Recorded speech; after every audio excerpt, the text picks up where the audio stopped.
Coming up on Roland Martin Unfiltered for February 4th, 2019. I'm Dr. Avis in for Roland Martin, who is still out with his voice. He's expected back tomorrow. On today's show, Virginia Governor Ralph Northam is refusing to resign over the racist photos on his medical school yearbook. Afraid he will be branded a racist for life if he does, I guess, as opposed to being branded a racist for life who's also selfish if he doesn't. We've got more details. About the only Democratic politician not calling for Northam's resignation is Virginia's Lieutenant Governor Justin Fairfax, who would succeed Northam if he resigns. He doesn't want to be seen advancing himself. But late Sunday, a woman called forward and accused him of sexual assault back in 2004, an allegation Fairfax has vehemently denied. Actor Liam Neeson admitted in an interview that he went looking for a black person, any black person he could beat with a crowbar, after a person close to him alleged that she was raped by a black man. He did it for a week. We've got the chilling audio tape. More efforts to destroy black farmers, this time by allegedly selling them defective seeds. We'll talk to the man who's suing the seed company. Next, Jussie Smollett speaks out for the first time about the racist and homophobic attack last week. We've got the video from his LA concert. Kristoff St. John, star of The Young and the Restless, passes at 52. We have the sad details. Bennett College keeps its accreditation after an outpouring of financial support that raised more than the $5 million it needed. And today is the birthday of Rosa Parks. So we are joined by Janice Mathis of the National Council of Negro Women to talk about the importance of Rosa Parks even today. It's time to bring the funk on Roland Martin Unfiltered. Let's go. He's got it. Whatever the miss, he's on it. Whatever it is, he's got the scoop, the fact, the find. And when it breaks, he's right on time and it's rolling. Best believe he's knowing. Putting it down from sports to news to politics. With entertainment just for kicks, he's rolling. It's on go, y'all. It's Roland Martin, yeah. Rolling with Roland now.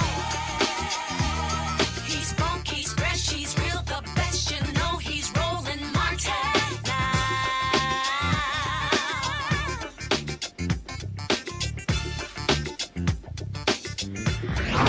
Martin. Friday, we showed you this page from Democratic Virginia Governor Ralph Northam's medical school yearbook page from 1984, when he was 25 years old. Since it surfaced, pretty much every Democratic office holder in Virginia has called on Northam to resign. The calls for his resignation, including the 2 Democratic senators from Virginia and all the announced impossible 2020 Democratic presidential candidates, accelerated after he first apologized for being one of the 2 people in the racist photo and then said, no, he wasn't that person. It wasn't me, the Shaggy defense, right? He reversed himself on the photos at the disastrous live news conference. Take a look. When my staff showed me the photo in question yesterday, I was seeing it for the first time. I did not purchase the EVMS yearbook, and I was unaware of what was on my page. When I was confronted with the images yesterday, I was appalled that they appeared on my page, but I believe then and now that I am not either of the people in that photo. I stand by my statement of apology to the many Virginians who were hurt by seeing this content on a yearbook page that belongs to me. It is disgusting. It is offensive. It is racist.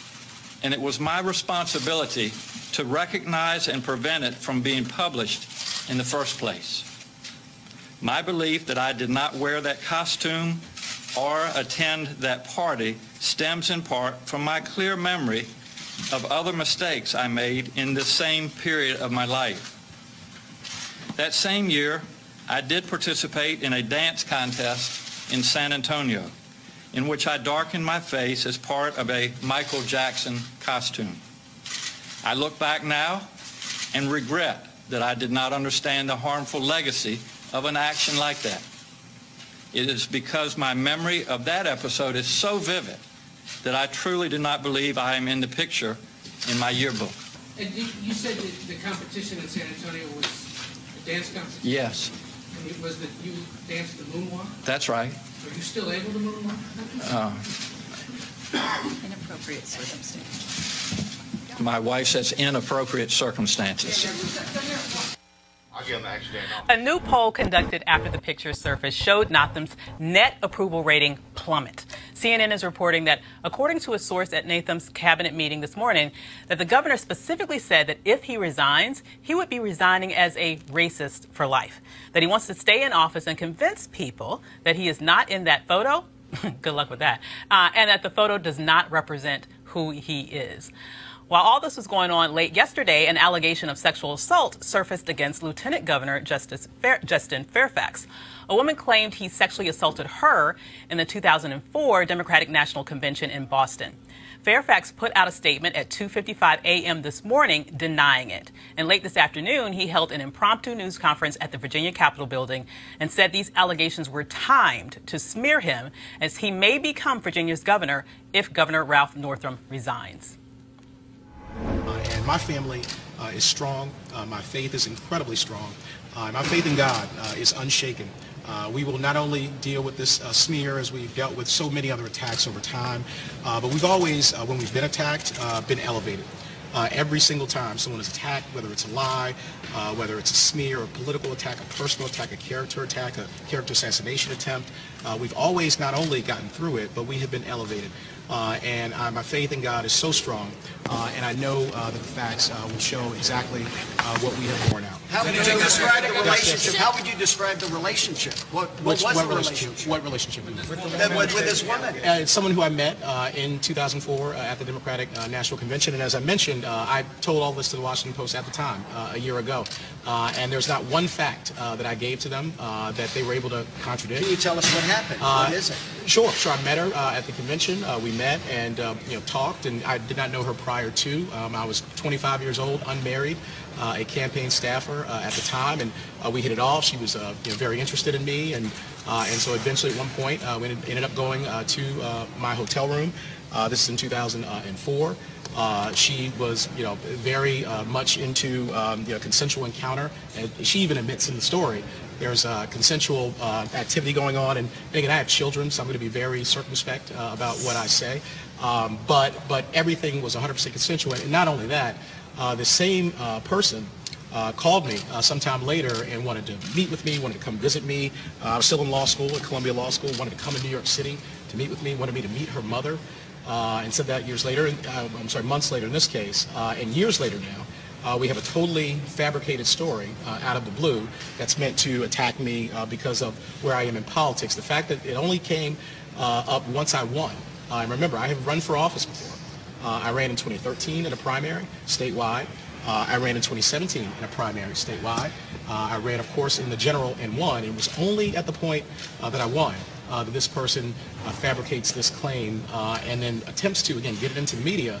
And when they failed the first time to get it into the media, comes back around a year later at another point of maximum media attention, and once again tries to get it in through some website and some people who we know who are involved in this. And so no one who is telling the truth operates in that way. I have nothing to hide, and yet to have someone manipulate the media. If you were telling the truth, there's no reason that you would go away for a year once you fail to get it into the Washington Post and then come back later, again, with zero corroboration whatsoever, and there's no corroboration because that did not happen. Collective PAC, they said that you believe that the governor's team is spreading misinformation about your team. Can you comment on that, please, sir?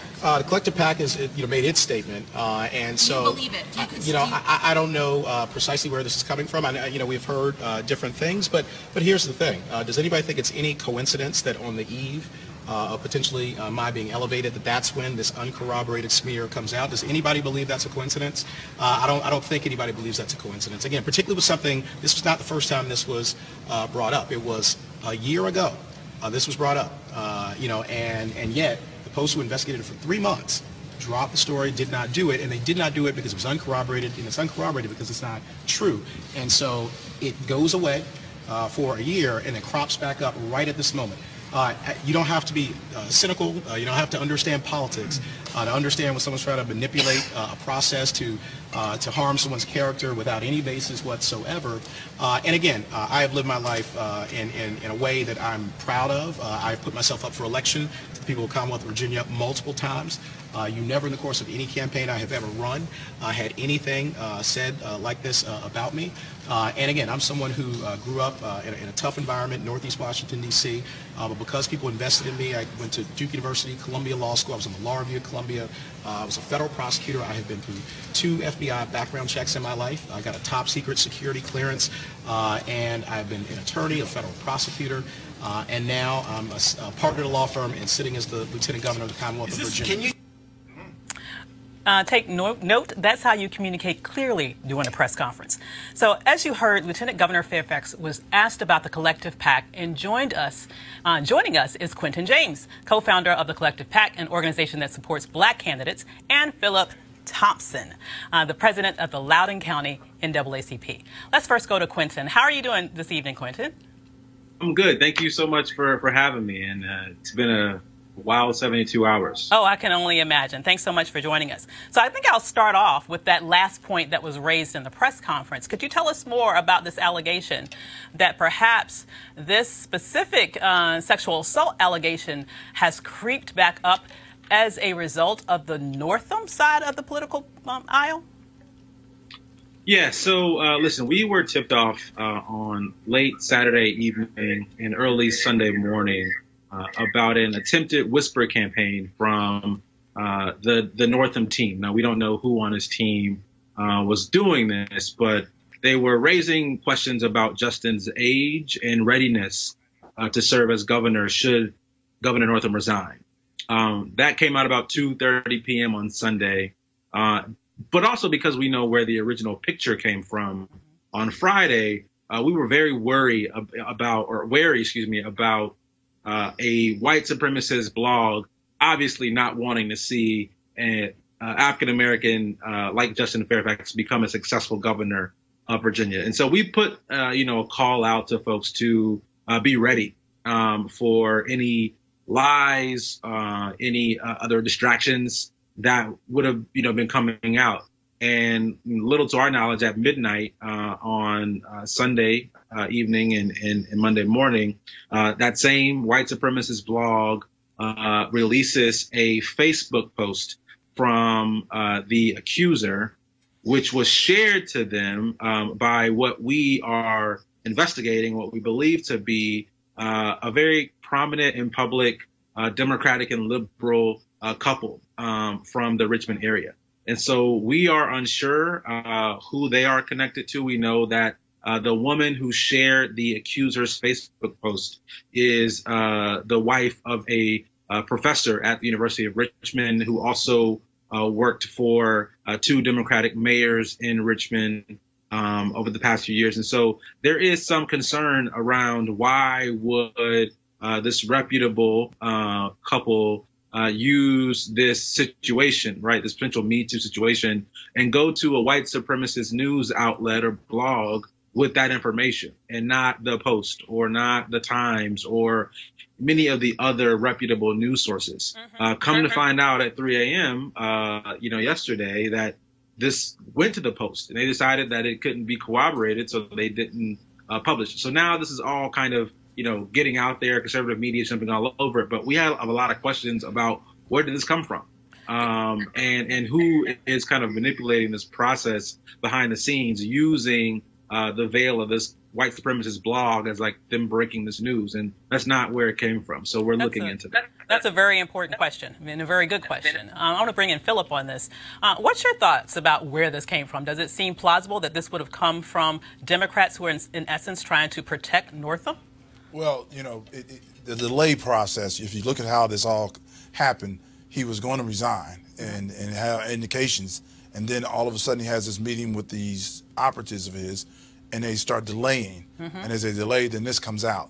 So it's a perfect tactic to try to delay what's going on with you and then let this other stuff come out. And if it's messy enough, then either everybody will say, oh, well, let's just leave it alone. Absolutely. And you're sort of seeing that now with some of the people in the House saying, oh, there's no stomach for impeaching him and all these various things. So now it's gotten a little bit messy.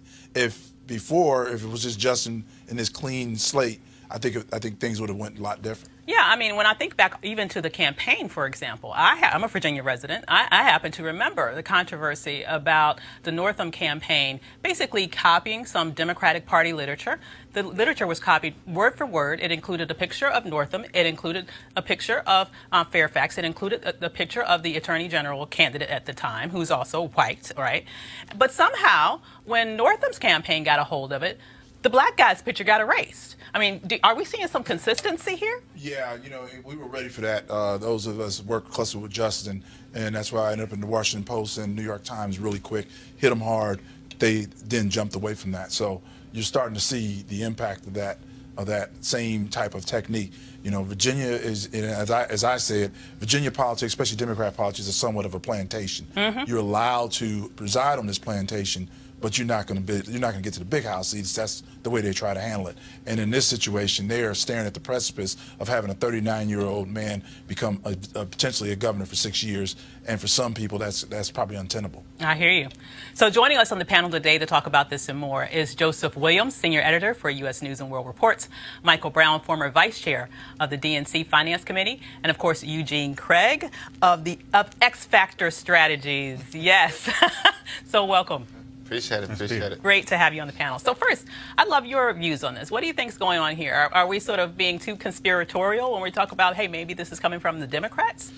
It's hard to be too conspiratorial when you're talking about Virginia politics for the reasons you just said. I mean, I'm old enough to remember when Doug Wilder was elected in the 80s, and on the eve of his election, when it looked like he had scored a clear victory, all of a sudden there was a recount, all of a sudden there were problems, there were malfunctions with machine X or machine Y, this precinct wasn't counted accurately. So it's not surprising at all. What is interesting is that it's coming from the left, ostensibly. And there's been a lot of discussion about this, and to me it kind of smacks a little bit of liberal racism, where you have people who want to be on the right side but still can't quite give up that measure of white supremacy or of superiority. They want to be in charge. They don't want any other people to be in charge, even though they have good intentions. Just trust us. Yeah. But I think right now it's a situation where you have to wonder if Governor Northam was lying then or if he's lying now. His credibility is dust. And even if he wasn't in that photograph, it still is a really bad look to kind of say, well, I wore blackface once on a moonwalk and I should still get to be the governor. Even the once thing doesn't hold water to me. Because when he specifically said, well, if you ever did this before, that it's hard to get too much off, so I didn't put too much on. And you don't know that if that's your first time using it. Exactly. But what are your thoughts about this? I agree 100% with you. I mean, the record that that's become public in the last 72 hours between the blackface that now we know isn't the first time. He's now a Super Saiyan Coon Man. That's your nickname. That right there should disqualify you. I mean, okay, yes. The picture. All right, where do you get a KKK robe in 1984? Yeah. I mean, did he just cross KKK? Like, where did? I'm being honest here. Cleaners, you just don't. Come across those just, willy-nilly, at your local Goodwill. Well, I can tell you, I was actually a student at Virginia State University in the 1980s. And while I was across the KKK road? While I was at Virginia State University, there was actually a Klan march right by our campus where there were plenty of KKK robes. Got it. So it is not, to me, it is, quite frankly, it looks pretty damn authentic to me.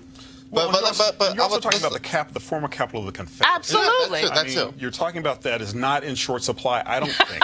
But also you've got the governor who was also mired in this campaign over the Confederate statues. The mayor of Richmond is African American. He was mired in it. Yeah. And you have this struggle for history. Yeah. Struggle who gets to decide history and who gets to say what's racist and what isn't. And to a lot of people's sentiment, it's not the white guy. He Absolutely. doesn't get to do that. Yeah. I hear you. So, Michael, being someone who's familiar with breaking barriers, right? Do you think it was just too much for people to bear, hearing basically 24 whole hours of people having these thoughts about the second black governor in Virginia, the youngest governor ever in this nation? Do you think that was itself, all of that discussion, that chatter, was rubbing people the wrong way? I mean, possibly. Just like it was too much for, after 8 years of an African-American president, then possibly a woman. Just like, so yes, sometimes, but you know what? Some of that doesn't even matter. Whether the lieutenant governor is black, yellow, green, or white, this guy needs to step down, period. Steve King needs to step down. I didn't hear Majority Leader McCarthy talking about leave the House. Yeah. I heard him take him off some committees. Right. I didn't hear anybody saying for him to resign. I certainly haven't heard any from the right telling President Trump, 45 to resign. Oh, look at you. I slipped. Man. It's just, it's terrible. It doesn't matter what side of the aisle you're on. He needs to step down, leave office. He has no more, there's no moral equivalent. Yeah, maybe there's some conspiracy theories. It doesn't really matter. He needs to move on. Yeah, Quentin, if Quentin's still available, I just had a question for him. Quentin, when you're looking at what now Governor, already calling him Governor Fairfax, is facing, what does this do in terms of damaging potentially his ability to be able to maybe not only just ascend to the governorship if for some reason Northam actually does get his senses and resigns?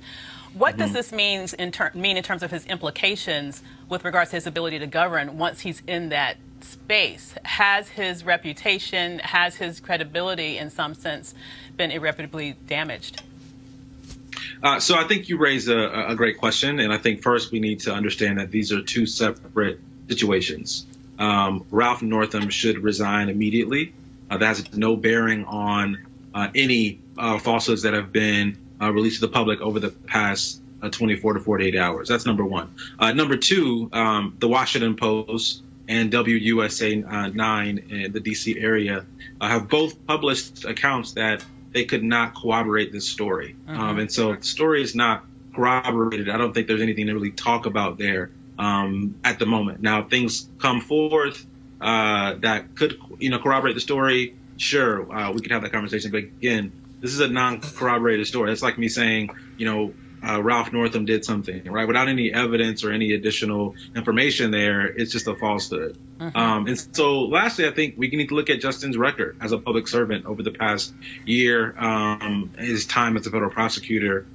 He has always performed and served the public very well. And so I don't think this is damaging his reputation for the long haul. I think when you have truth on your side, what will come out will be in your benefit. And so I think this will take some time to, deal with in the public sphere. But I think it's just really important that, one, these are two separate issues. And second, the story is not corroborated at the moment. Well, thank you so much for joining us, and I really appreciate your perspectives on that, Quentin. One last question to Philip.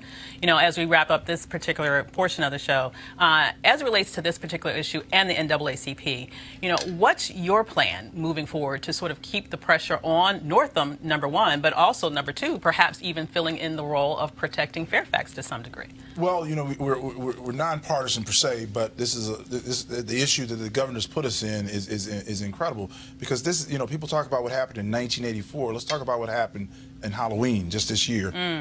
Our governor dressed up as his favorite governor, which is Governor Brewer, who was a slave owner. Oh my God! He thought it was great enough. He thought it was okay to dress up as a slave owner in 2018. He called the NAACP and apologized, just like he tried to call the NAACP and apologize for this. So we're looking at that. And then if you look at his policies policies haven't been very pro-African American in any regard.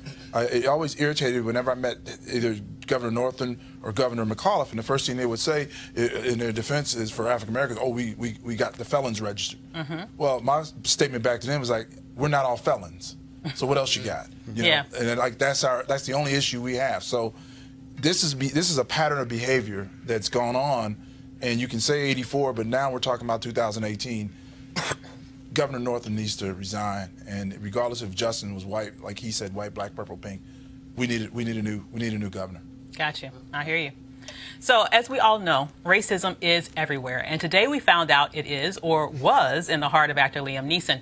He gave an interview with The Independent on his new film, and he volunteered this confession about his own racist behavior. Some translations of what he says, a cush, for example, is what we call a crowbar, and the Troubles refers to the violence between Protestants and Catholics in Northern Ireland.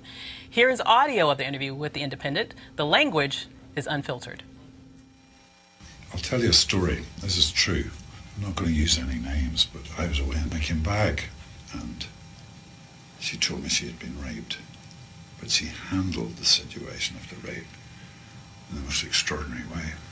But my immediate reaction was, I asked, did she know who it was? No. What colour were they? She said it was a black person. I went up and down areas with a cosh, hoping I'd be approached by somebody. I'm ashamed to say that. And I did it for maybe a week, hoping some black bastard would come out of a pub and have a go at me about something, you know, so that I could kill him. And it took me a week, maybe a week and a half to kind of go for that. And she said to me, where are you going? I said, I'm just going out for a walk, you know. She said, what's wrong? No, nothing's wrong, fine. And it was horrible, horrible when I think back, but I did that. And I've never admitted that to it. I'm saying it to a journalist, God forbid. Holy shit. It's awful. But I did learn a lesson from it when I eventually thought, what the fuck are you doing, you know? And I come from a society, I grew up in Northern Ireland in the Troubles, and you know, I knew a couple of guys that died on hunger strike, and I had acquaintances that were very caught up in the Troubles. And I understand that need for revenge, but it just leads to more revenge and more killing and more killing. And, you know, Ireland, Northern Ireland is proof of that, you know. All the stuff that's happening in the world at the minute, the violence is proof of that, you know. So it's, but that's, yeah, primal need, I understand, you know. Relate to that. So, Joseph, the need for revenge, that doesn't sound like revenge to me. A random black person sounds like a lynching to me. I mean, what do you think? It sounds like homicide. And I thought it was quite interesting that when he unspools his, he unburdens himself about this whole situation, the one thing he apologizes for is thinking about killing someone and killing needs more killing. What about the racism part? What about the fact that you're going to get some random black guy off the street? I mean, it just boggles my mind and probably gets him. I have, two questions. The first is, why are you bringing this up? I mean, I guess he's promoting a new movie, but I'm not really sure why this particular story feeds into that. Yeah. The second is, what happened to his consciousness of some black person he was going to kill, and he had homicide in his heart, and the only thing he saw was color? Why did he ask what color that person was? It just kind of mystifies me, and I think he's going to have a lot of explaining to do. Absolutely. So it's a little bit below black in social media today. Number one trending topic. I mean, you got to think about this right now. I got to cancel about half my adolescence. That's Ra's al Ghul from Batman Begins, Aslan from The Witch, the King, and the Lion, right? Qui-Gon from Star Wars. Like, this is crazy. Taken. Like, you mentioned Taken. And the whole Taken series. Oh yeah. It's all gone. Like it's all, you gotta cancel. I mean, I try not to engage in too much cancel culture, but I mean, like, you made a point. Like, you apologize for the homicide, but the first thing you ask is, oh, what's his color? Because you already presumed that he was black. I mean, Northern Ireland, it's not too many other colors. Yeah. It's not like the United States where you got, black, brown, maybe some tan. It's like pretty much like black and white there. And so, I think his career is probably over at this point. I don't see him. I mean, the guy plays Zeus. You gotta cancel Zeus now. Okay, Eugene's in mourning. What do you think, Michael? I don't even know what to add. It's unfortunate. It's tired. It's just, you have to just wonder if his judgment was impaired at the time.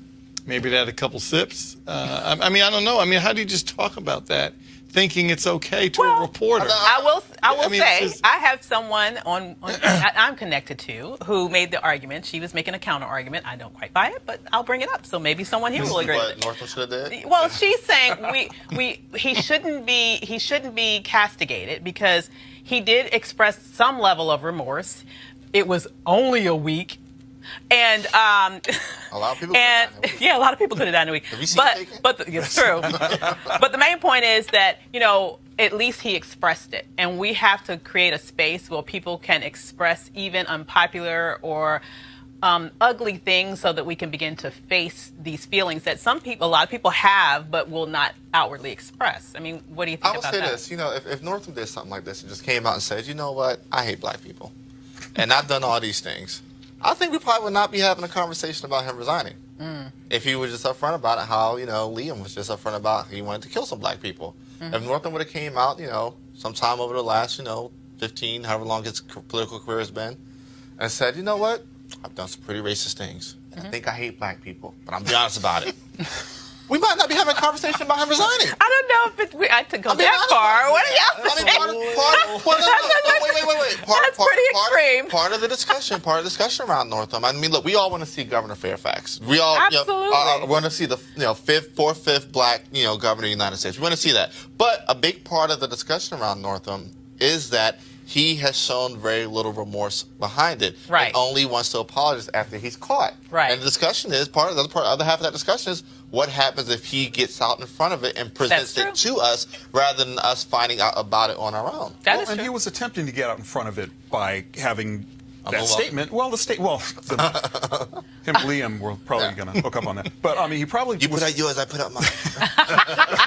Well, he was trying to get out in front of it with the apology and the video, right? And to my mind, if he had just shut up at that point, and maybe the next Sunday morning he's up in front of AME Church talking about redemption and I have sinned, and really trying to atone. And really trying to atone. But here you also have in Liam Neeson's case, you have a guy who's atoning for maybe the wrong thing. I mean, yes, homicide is wrong and nobody wants to get killed, but a lynching is a lynching. And he, it's an extrajudicial killing that he was contemplating of a random person of color. I mean, what does that say about his understanding even of what he was about to do? I mean, he has no concept of how that plays like now. And the two kind of, I think they're connected, but in a different way, is that is white cluelessness almost. That it's kind of like not really registering how A, offensive this is, how B, commonplace this is, and how C, you have to talk about why you thought this and why this is wrong. Absolutely. I mean, you understand that. Absolutely. But one's like, to me, the junior varsity, and one's the varsity. What Liam said has no impact on our lives. Oh, it's hurtful, it's bad, he shouldn't have said it, and we're not going to watch his movies, we're taking his movies. But the governor has direct impact and policy over your life if you're a Virginian. Absolutely. And so to me, it's worse. Absolutely. It's not even close. And even just as disturbing, he was a doctor before he was a governor. Oh, so, so he was taking care of people. Exactly. And we know how black people are not given the same treatment as white people are when seen by a doctor. I mean, how many more are in blackface, and how many more are treating us and treating our children today that have hate in their heart? Well, and that's just one real quick. That's the one thing that kind of strikes me is he got caught. How many other people out there do not get caught? And I'm always. How many people has a copy of that yearbook? Well, at least we're talking at least 1,000, give or take. And the other thing that kind of strikes me is every year it's Halloween and Black History Month. Absolutely. Somebody gets caught wearing blackface. They just do. Sometimes they get fired. Sometimes they get, a little slap on the wrist and goes. Didn't it happen to a public official in Florida? It happened. Yes, it did. Secretary of State. Secretary of State. But one more thing about this Neetham situation. What I find interesting is that this issue of forgiveness somehow never came up.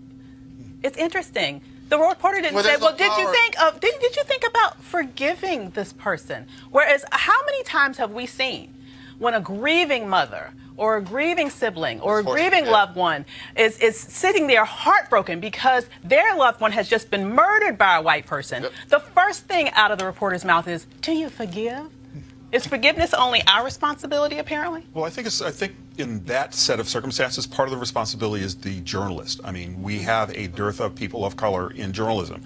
And because we don't have a lot of people of color in journalism, questions like that get answered of grieving mothers and of movie stars. And even if you extrapolate it a little bit, even the elite political press who was covering Ralph Northam and covering Justin Fairfax probably had a blind spot or two, collectively speaking, that overlooked a lot of what happened with the vis-a-vis the Flyers, and was not scrubbing him to get that yearbook photo. 2013, when during the debate, he wouldn't shake E.W. Jackson's hand. Oh, wow. That's right. Afterwards, I forgot about that. And keep in mind that Governor, I hate to call him Governor Northam anymore, but the governor, well, you know what? Go ahead, Dave. It's technical. It's just tired. He's like, he just need to go. Right, okay, right, that's the shortcut. He needs to go. Did we throw a ball for Fairfax after he sworn in? Yeah, I think so, yeah. Oh, it's lit. Maybe a small one. Well, from the governor to farmers, okay? In the 1920s, there were 1 million black farmers. I'm a descendant of them. Today, there are about 30,000. Sure, the number of farmers in general have declined over time. But for black farmers, discrimination from the U.S. Department of Agriculture, from banks and suppliers, have made it especially difficult to stay on the land. The TV show Queen Sugar from Ava DuVernay on the Oprah Winfrey Network tells that story. Today, we learned of yet another way black farmers are up against it. The Black Farmers and Agriculturalists Association have filed suit against Stein Seed Company, charging they sold defective soybean seeds to black farmers. Last month, a federal judge said that these allegations are serious and ordered the parties to sit down for 60 days and try to come to a settlement. Joining us now is Thomas Burrell, president of the Black Farmers and Agriculturalists Association. How are you, Mr. Burrell? Jackie, how are you? Good health and excellent spirits. Thank you. That's wonderful to hear. So how did you discover that the seeds that you received were faulty? Well, keep in mind that we represent African-American farmers, and these farmers started to allege and keep records that their soybean plants were not germinating properly. That is to say, they were not sprouting, they were not growing, they were not reproducing, they were not developing. And particularly during the fall of 2017, when it was time to harvest these plants, they contacted our office. I, in turn, called the corporate headquarters of Stein. Stein is the largest private seed manufacturer in the world, a multi-billion-dollar company. And I indicated to them that our members were having problems with these soybean seeds and asked them to send down their scientists, i.e. their agronomists, before these farmers started to harvest so they, Stein, would be able to, shall we say, visit the scene of the crime to determine for themselves. Keep in mind, this organization has a patent on their products. They have over 900 patents. So if there's any question regarding the fertility or the progeny, that is to say the sons and daughters of their certified seeds, they, better than anybody, would have been able to test. And they came down, acknowledged that there was a problem, but they did absolutely nothing.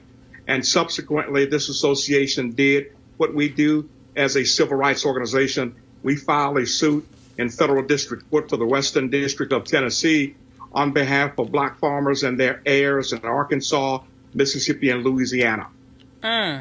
Well, can you give me an estimate of about how much money, quite frankly, that the farmers have lost as a result of not being able to get a harvest because of these defective seeds?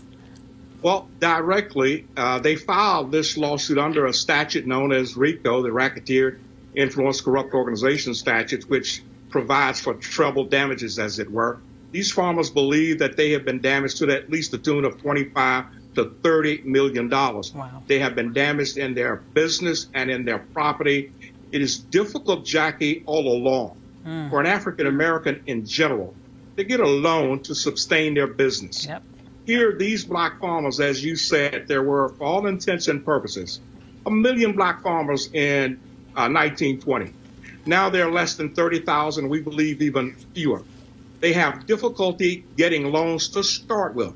Now this group was able to get a loan, but here again, because of systemic and continued discrimination, a private entity now wanted to deliver the fatal or the final blow, and that is, sure, now you got a loan, now you have equipment, now you have $1 million operations, but we're going to sell you defective seeds. Wow. The problem with that, in this particular case, Jackie, is this corporation didn't look around and say, well, you know what, we've got some seeds left.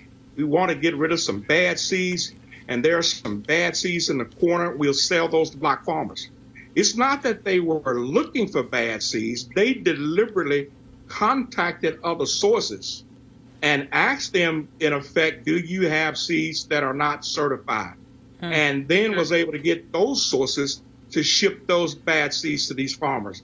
We're saying that this is so blatant. This is an egregious act, a continued act of racial discrimination against not only the African-American community in general, as your guests were talking about earlier, blackface, people who are stereotypically discriminating against black individuals, whether in effigy or whether it's against black farmers.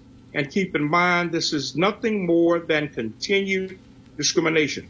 We had those seeds tested by a reputable source, Mississippi Department of Agriculture and the Mississippi State University, and those seeds came back. The test proved what the farmers were alleging, that the germination, the ability to reproduce, was zero, Jackie. Wow. Well, just to let you know, Jackie is our producer, but I'm so glad. That's all right. My name is Dr. Avis, but let me just ask you one last quick question.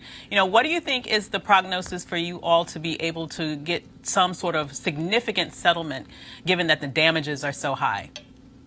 Well, keep in mind, let me apologize, Dr. Avis, for the mistake. Now, we've been talking to Jackie. But at any rate, we believe the damages are high because, keep in mind, these individuals have been damaged in their property.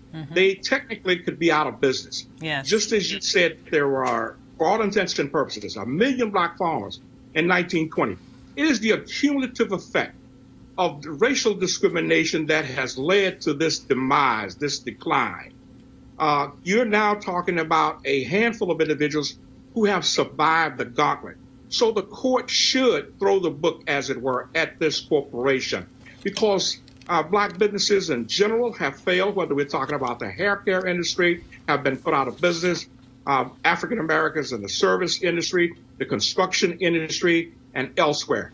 Black farmers have been the victims of discrimination, but they are one group. This group has survived the gauntlet, as it were.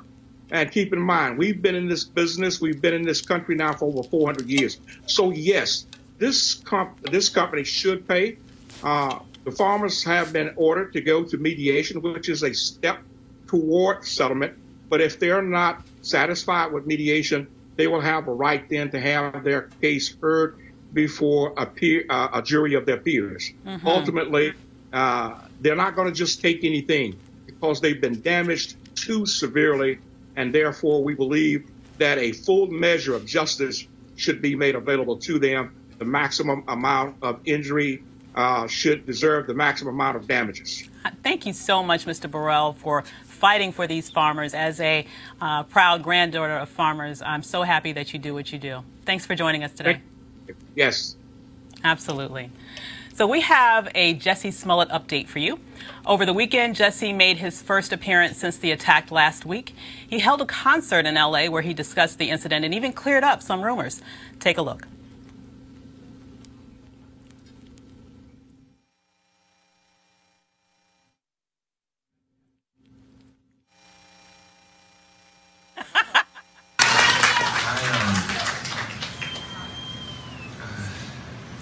I was going to say so much.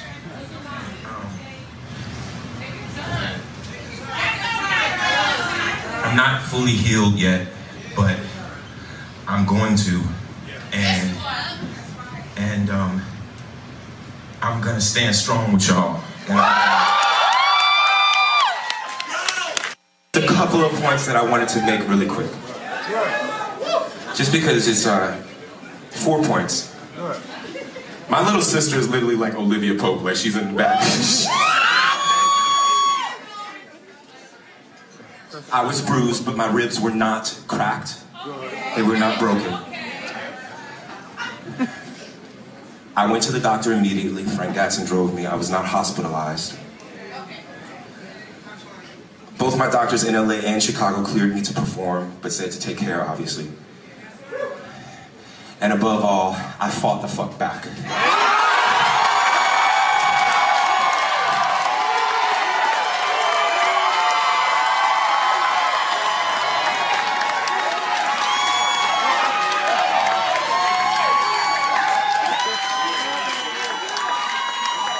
I'm the gay Tupac.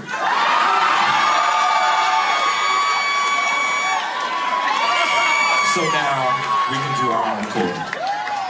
We're happy that he's better, and we're, at least personally, I'm upset that he has to defend himself at all. But next, for 27 years, Kristoff St. John starred on the CBS soap opera The Young and the Restless. Today we learned he passed. Police found him unresponsive at his home in Los Angeles.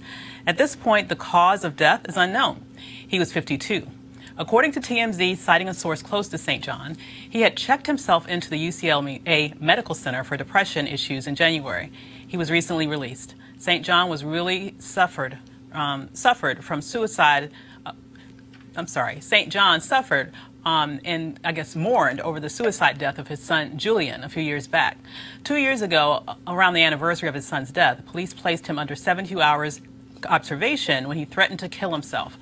On The Young and the Restless, St. John had 9 Daytime Emmy nominations and 10 NAACP Image Awards. Roland talked to Kristoff St. John back in 2014 and asked him about the decline of soap operas. Yeah. They are a dying breed. Right. Yet, for some reason, Young and the Restless continues to be one of the dominant soap operas out there. Yeah. What do you think is the reason? Soaps aren't necessarily dying. In fact, I see a resurgence. Just because all my kids went off on One Life to Live doesn't mean that we're going downhill. Many folks think that reality television killed soap operas. But the point that you're just making, though, is great storytelling will always trump anything else. Well, sure, and this is evidenced by primetime soaps, which we have. Tyler Perry's got Half and Halves. I mean, there's so doing much, great numbers. All the franchise shows like CSI, Criminal Minds. I mean, people are into the macabre, so I understand that particular thing. But the truth is, 5 days a week, people want to come and forget about their problems and have a fantasy world that they can dive into. We are their family. They've been with us, some of them, for 41 years. And they want to see us get married. They want to see us die, certain characters. They want to see us go to jail. It's such an interesting kind of juxtaposition of reality television, of people, they want to see the real stuff, and the fantasy world that we live in. And that's why I think we're still, chugging along. This is a mighty ship that's a luxury cruise liner. I'm happy to be part of the crew. Well, I'm sure you like Fred Williamson. You don't want to see your character die. Oh, no, sir. I am not looking forward to that day. St. John's attorney Mark Garagos tweeted this: "Few men had the unique strength, courage, and sensitivity that Kristoff John I lived every single minute of every day. He impacted everyone he met and millions whom he inspired and in turn admired him. On behalf of Mia St. John Boxer and the Stone St. John family, thank you all for the love." Michael? Personal note, thank you very much. Point of privilege. As a 30-year fan of Young and the Restless, my mother and grandmother got me into it when I was a little kid. I continued to watch in college. I watched in law school, and I DVR it as of today. For real? This hurt. Facts about Michael? He came on the show in somewhere in the 1990, 1991. Yeah. And since then, Young and the Restless was really one of the leading soaps that now have a Latino family on. Yeah. Have African American families on. They were the leading soap for diversity. So he will be sadly missed. So point of privilege to my late mom, to my late grandmom, and to me. That's a heck of a show. Oh, wow. That's so sweet. For HBCU Giving Day, today's HBCU is Kentucky State University. It was founded in 1886. Notable alumni include Tom Colbert, Effie Waller-Smith, Whitney Young, and Travis Grant. To donate, please visit kysu.edu. So on Friday, we showed you a press conference where High Point University donated $1 million to Bennett College. The president of High Point challenged everyone to donate more before the deadline today. Through his help and many others, Bennett College held a press conference today announcing they have officially exceeded their goal. Take a look. When you add up the number this morning, I don't know if you got a banner or what you got going on. When you add up the number, you got to add the checks I just gave her for $357,500. As of today, and let me just say, we still counting. We are still counting money. But as of today, Bennett College has raised $8.2.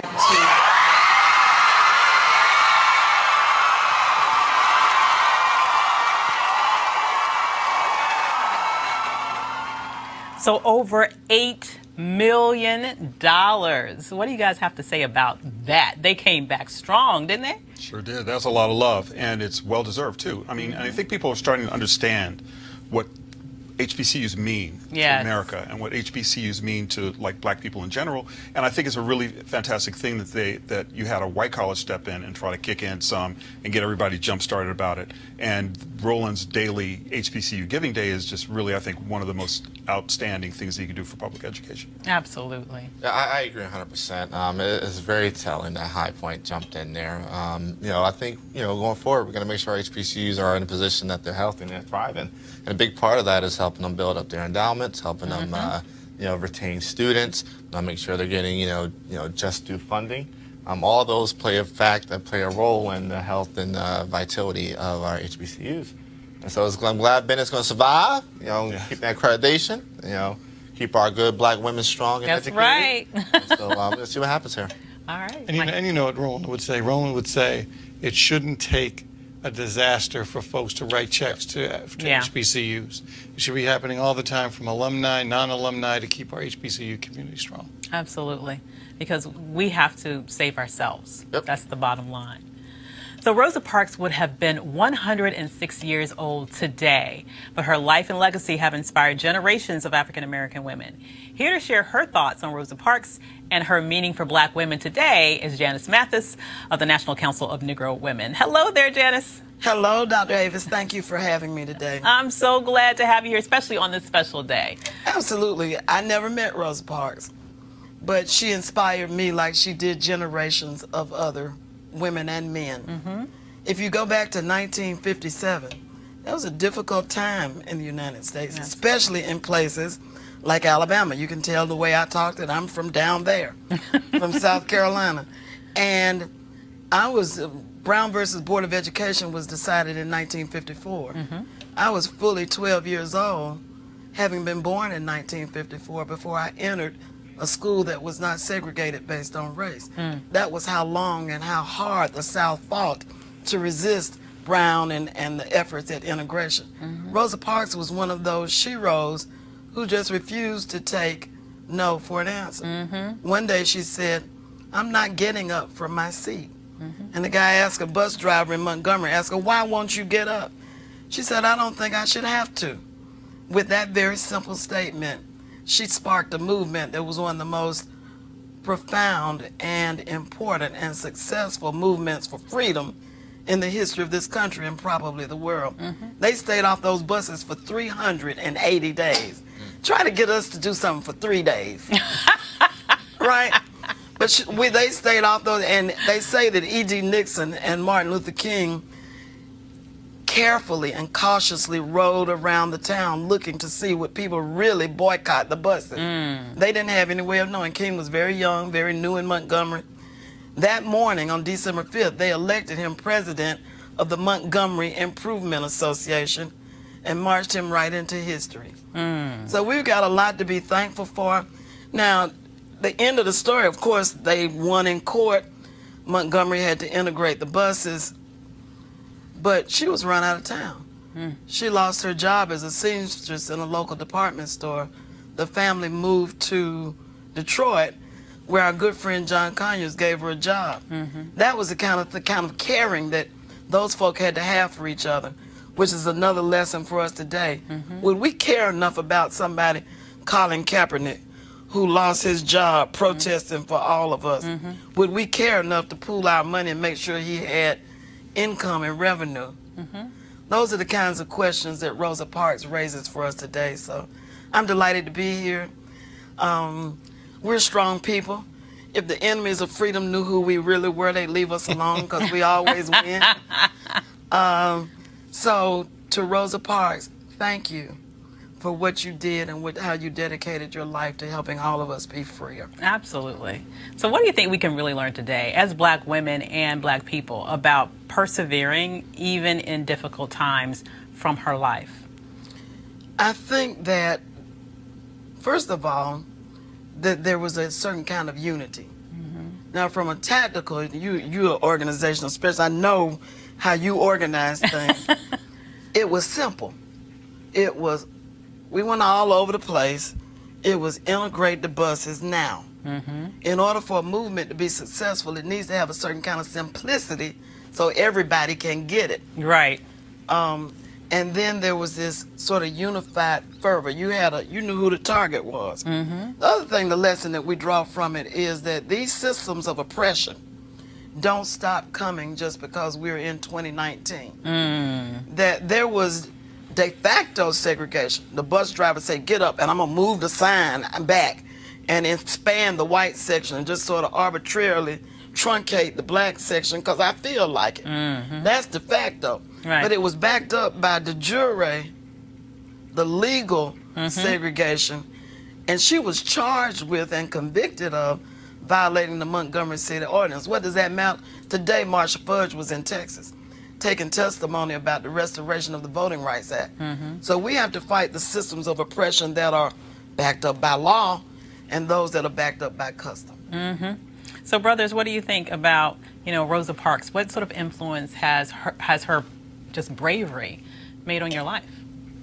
It's amazing. I mean, and it's ironic in a kind of an odd way that today is National Transportation Day, Public Transportation Day, and public transportation, like beyond just heavily integrated city, is also about movement and economic freedom and getting people to and from jobs. Right. We have a real problem here in the United States recently with the fact that public transit is losing ground to services like Uber and so forth. And a lot of people who depend on it don't have cell phones, don't have credit cards, and they need buses to get around. Right. But services are contracting at the same time that the need is growing among a certain segment of population. So I think it's really ironic and interesting and inspirational in a way that Rosa Parks Day and her birthday occurs on the same time we're talking about the need for more expansive and more accessible public transportation.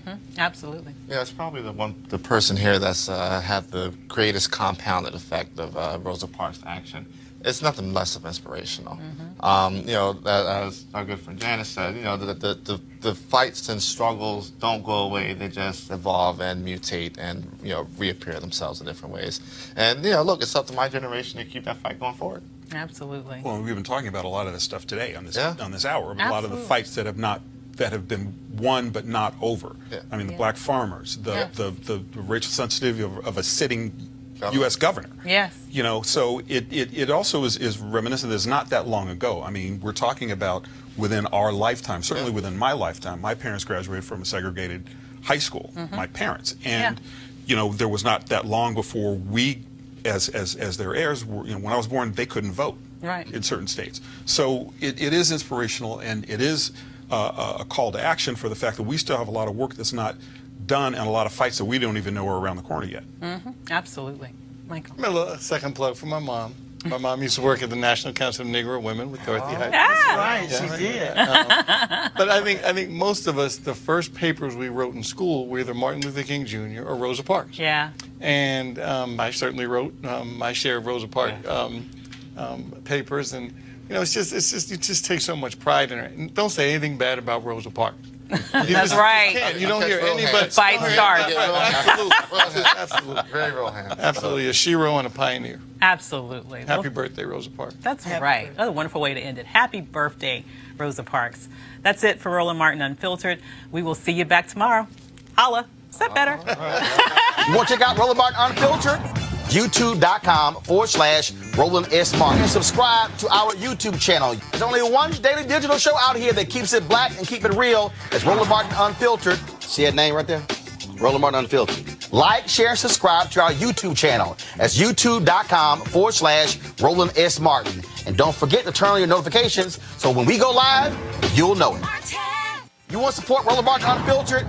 Be sure to join our Bring the Funk fan club. Every dollar that you give to us supports our daily digital show. There's only one daily digital show out here that keeps it black and keep it real. It's Roland Martin Unfiltered. Support the Roland Martin Unfiltered daily digital show by going to RolandMartinUnfiltered.com. Our goal is to get 20,000 of our fans contributing $50 each for the whole year. You can make this possible.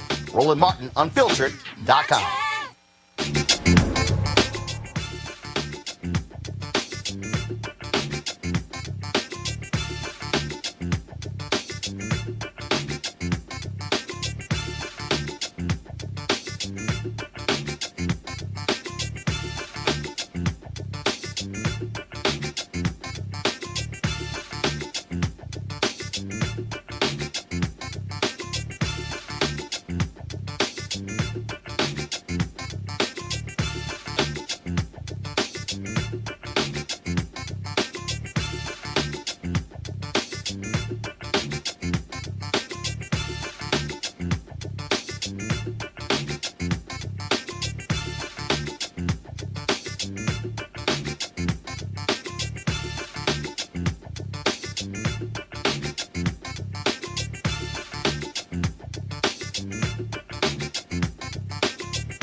want to support Roland Martin Unfiltered? Be sure to join our Bring the Funk fan club. Every dollar that you give to us supports our daily digital show. There's only one daily digital show out here that keeps it black and keep it real as Roland Martin Unfiltered. Support the Roland Martin Unfiltered daily digital show by going to RolandMartinUnfiltered.com. Our goal is to get 20,000 of our fans contributing $50 each for the whole year. You can make this possible. RolandMartinUnfiltered.com.